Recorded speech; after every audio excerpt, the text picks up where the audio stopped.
Hello everyone welcome back to my mini blog. तो आज दिन कर मत बेस किसी कम करार ना जहाँ करी आप सब देखेबी। फास्ट सब घर नियम जहाँ ठाकुर पूजा घर किसी हो कि न हो आग घरे आग ठाकुर पूजाटी निहाती हवा दरकार।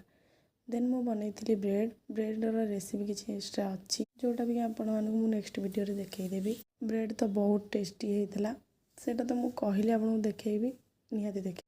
सकाल सकाल आंब देखिए एत खुशी हेली पाची जाता आंब से काटिकी खाईदेली।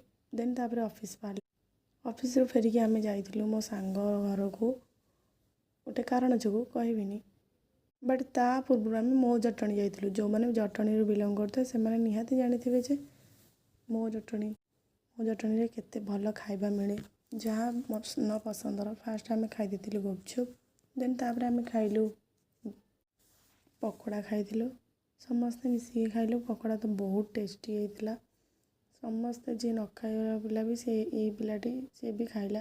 देन आम अलदौर पहुँची गलु कारण आमको से गोटे केक नबार मो सांग बापा मामा आज आनिवर्सरी थिला तो से केक नबार तो से आम मैंने डेरी नक केक किणा चलीगलु। ए दुई भौणी आ किसी काम नहीं फोन देखुं ये पिलाटी माने एत भोक ना बट ये अलदौर टेस्टी केक देखी रही पारानी से खावाई व्यस्त हो पड़ा। एवं अपेक्षार अंत घटिला आम जो आसलु से मो सांग घर आसी फाइनाली पहुँची गलु। आंटी बहुत खुशी आमको देखिकी से खुशी सी आम आइसक्रीम माने बनई नथिले बट पूर्व दिन बनई रखिले आमको देले बहुत टेस्टी लगे। देन तापर अंकल आंटी ये केक काटिले बहुत खुशी भी थे आम सेलिब्रेशन करदलु छोटा सा एमती आंटी अंकल तो बहुत खुशी थे। आम सांग आमको देखी खुशी एते जे खाली पादे बाहर को चली आसी आमको छाड़ापी घरे पहुँचला बेलू बहुत लेट होता है। कौन कर झील को तो पड़ो कि ना घर को गला बेलू आई मो टाइम पास करने